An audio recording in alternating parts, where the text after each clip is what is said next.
Hello everyone, today I'm going to show you a review not for one Xmund product but actually for two Xmund products, and we are going to take a look at a foldable, compact, portable solar panel and a solar generator. These two devices can be bought separately, but they also come as a kit. When you buy them as a kit, the price is much better than buying them one by one. So first, let's take a quick look at the solar panel. I'm not going to go into details and unboxing it now. I'm going to do that later in this video. Now we are going to test it in its working condition outside. So it unfolds like this. There are three segments there. The panel is semi-flexible, so you can give it a bit of bend, but don't exaggerate, because like any kind of solar panel, they do break out when you bend them too much. Here you have some specifications. If you want, you can pause the video and read them out. The maximum total power output of this panel is 100 watts, which is plenty for its size, and it has some other indications there. The nicest part about it is it has this pouch here which you can open, and inside you are going to find a controller that it's working even with the panel not folded up properly. So now I only have sun on that area there, and this controller is already working out. This offers you several things, such as DC power output. It has PD output, you can power up a notebook from it, and it has quick charge and another normal USB. Also you have here the jack. This is for connecting it to something else, such as a solar battery, generator, or call it as you wish. On the back side of the panel you have this foldable stands, so you can place this in a position that better suits you and enables you to get most of the provided sun at the moment. And now the panel is installed in almost perfect position. I still have sunshine that is pointing directly at it, so we should get some good production and to store it into that battery. Now also let's take a quick look at the battery. So this is a compact model. This is doesn't have a huge capacity. It has around 300 watt hour capacity. It has dual mains output. The built-in inverter can supply 220 volts at 300 watts of power, and you get an assorted array here of USB ports, such as 1 amp, 2 amp, 3 amps. It has quick charge 18 watts and also quick charge 18 watts, and then you have PD out, and you have PD out up to 27 watts of power. This should be plenty enough also to charge a notebook. Personally, I have a notebook that comes with a 50 watt charger, but charges with this I get a warning that it's a bit slow, but it charges up fine. Also you have direct output here from the internal battery. The internal battery is formed up by 4 lithium ion cell series configuration, so the total voltage output is somewhere here. It's there you go, 14.8 volt. So that should register such as 4 series, as I've told you. Also you can pause here the video if you want to, so get the full specification. On the back side here you have a very powerful LED lamp. Now it's in full day time, but it's still observable. Also on the side you have a fan and a fan output. You have the DC charging plug here, and that's about it. You have here a button to turn it on and another button to turn on the inverter. Very handy. You have a handle to carry it. This is not very heavy. I'm going to leave some product information link somewhere below so you can see all the specs for it. And now let's have a bit of fun, because that's why I'm here with the bike. So I'm going to connect the solar panel cable to the solar input here. This is also a charging port. You are going to see more details later. And on the screen here, not visible on the camera but visible with the eye, you can see here that the battery is starting to charge. So if this has a 300 watt hour battery and that one supplies 100 watts of power in ideal conditions, this should roughly charge in probably 4 to 5 hours if you have perfect sunshine on this panel. Otherwise it will take several days. If it's cloudy, if it's not very bright outside, it takes accordingly much more to charge it. But what I like about this panel and this battery is that the panel starts to produce energy right away from the morning till evening late. Even if it's not in direct sunshine, if you have indirect light, although the current is small, this battery starts to charge right away, so you are saving power into it. And now I'm going to power it on, but you are not going to see anything, and it's now powered on, and I got a lot of indications here showing that not only the battery level, but that it has the USB ports turned on. And now I'm going to hold the AC power button for a few seconds, and now I get here a sine wave showing that it's doing AC output. And you are probably not going to believe me, so I brought this plug tester, and this should show us what is happening with the inverter.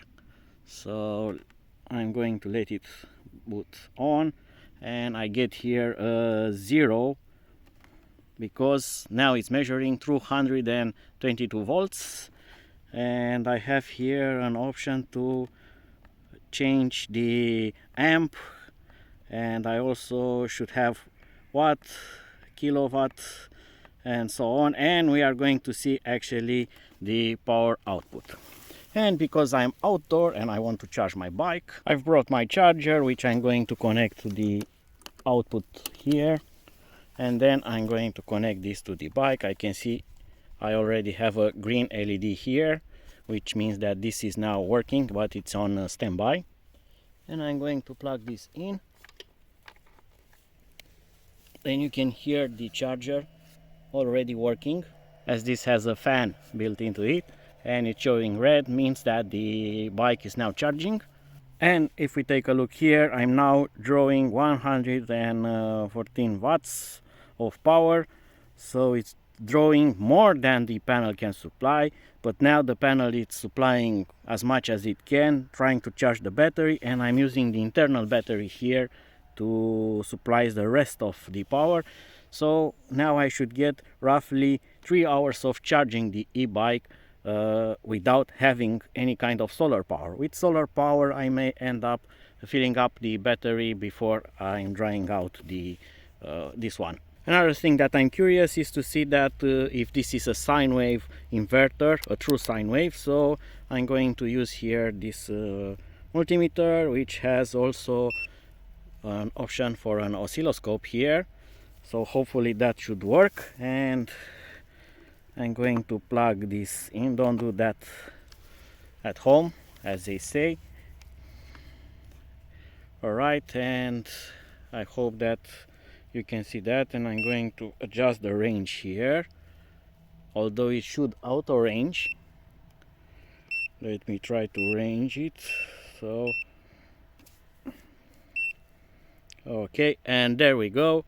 As you can see, it's a perfect sine wave. So it's not a modifying sine wave, not a square sine wave, nothing. It's a perfect sine wave.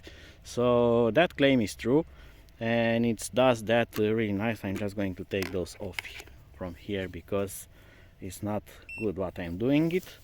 And now it's charging from the panel, it's charging the battery, it's running the inverter, and it's supplying power to my e-bike.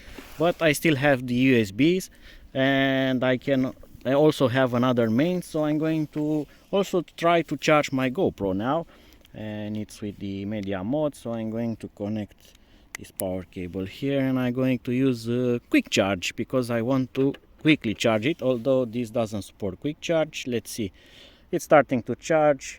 Red LED, so this is charging fine.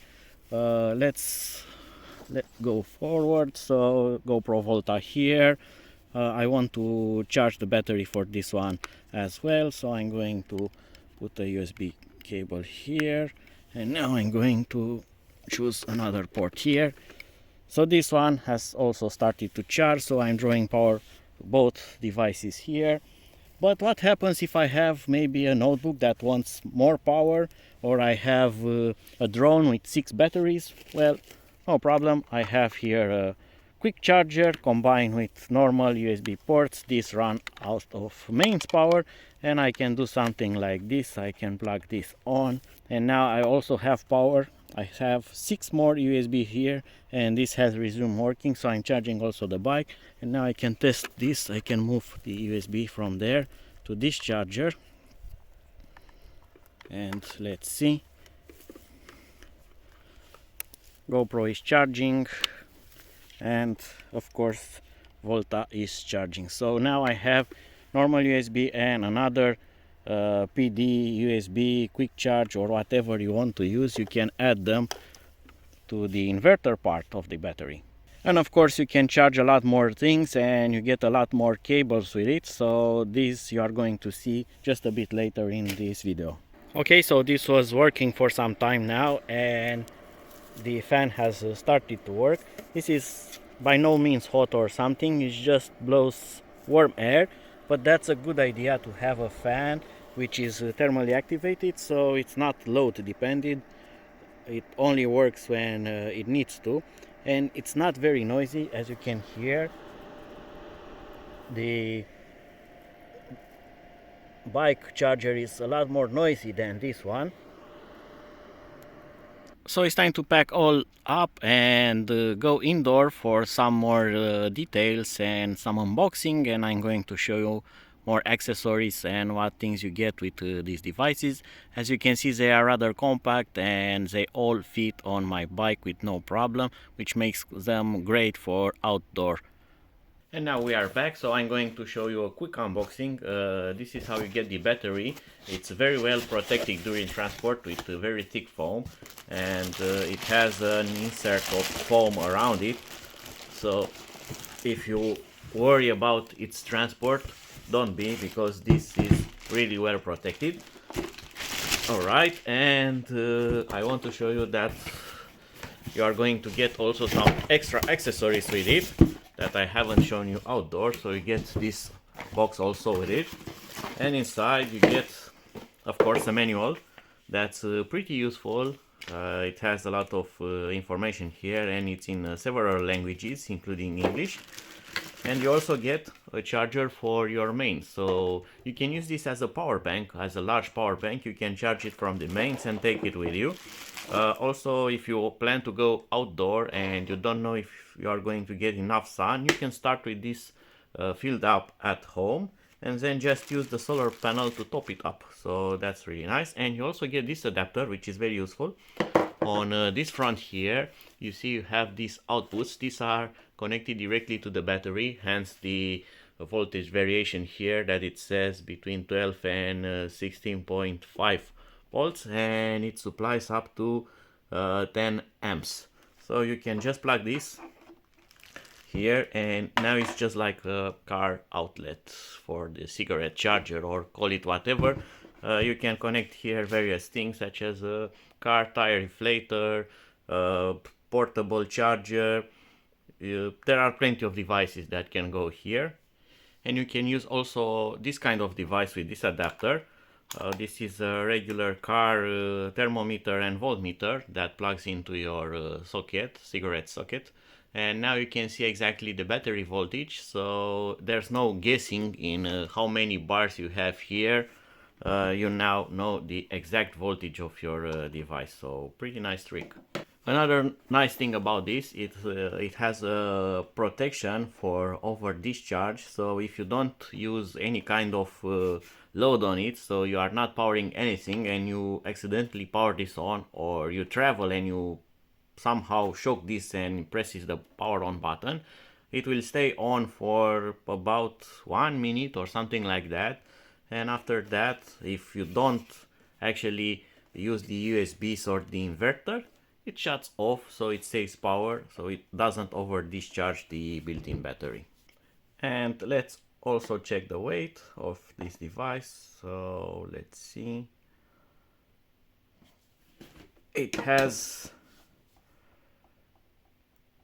2.9 kilograms, or 2,904 grams, so 2.9 more exactly, which is not bad considering all the technology that goes in with USB chargers, inverter outlets, the flashlight, fans, all of that, charging circuit. Of course they are electronics, but there are plenty of stuff inside, and the most heavy of all those things is actually the battery.